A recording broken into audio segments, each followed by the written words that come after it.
FBI Special Agent Michaela Caine drove the black Crown Vic with one hand, tucked a hank of loose hair back into her ponytail with the other, then shoved up her glasses. It was late and she was tired, ready to go home and crash, but no chance since they'd gotten a credible tip off the hotline. She looked over at her partner, Special Agent Nicholas Drummond, tapping on a laptop balanced on his knees, doing a background check on their tipster. "I'm praying with all my might we're not on a wild goose chase and this guy isn't a thrill chaser." Nicholas looked up. "I'm inclined to think he isn't. Ben said the man was convinced he had information on COE and a possible bombing. At this point, I'm willing to listen to anyone, even if it means missing one of Nigel's dinners. He called me earlier, said it was prime rib." Mike laughed. "Oh my, that sounds even better than the scrumptious 3-day-old chicken salad sandwich I was planning to have at home." She paused, then sighed. "We've been working this case for 2 weeks now, Nicholas, and gotten nowhere. I hate that.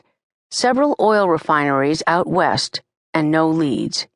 I only wish we could keep the frequent flyer miles earned from flying all over the country. And what do we have? This group's mission statement, over and over, the same thing. No more oil from terrorist countries, or you will pay the price. And now, out of nowhere, this guy pops up in our own backyard with information on COE? On a possible bombing? Do you really think this Hodges character is for real?" He looked over at her. My gut is starting to agree with my brain and say yes. You know what else? I think it's also about time that we have our turn at bat. Baseball metaphor from a Brit? No, he probably meant cricket. "Were you at bat in cricket?" She didn't know. She grinned. Either way, he was right. It was their turn, and if Hodges was for real, it was possible they'd have a chance for a home run. Nicholas looked back at his laptop. Mr. Hodges appears solid, an accountant for a local Bayonne engineering firm. His wife died 3 years ago. Breast cancer. She took a left into an older residential neighborhood, thick with trees and small, well-manicured lawns. Mr. Richard Hodges's house was on a quiet, dead-end cul-de-sac that backed up to the Hudson River.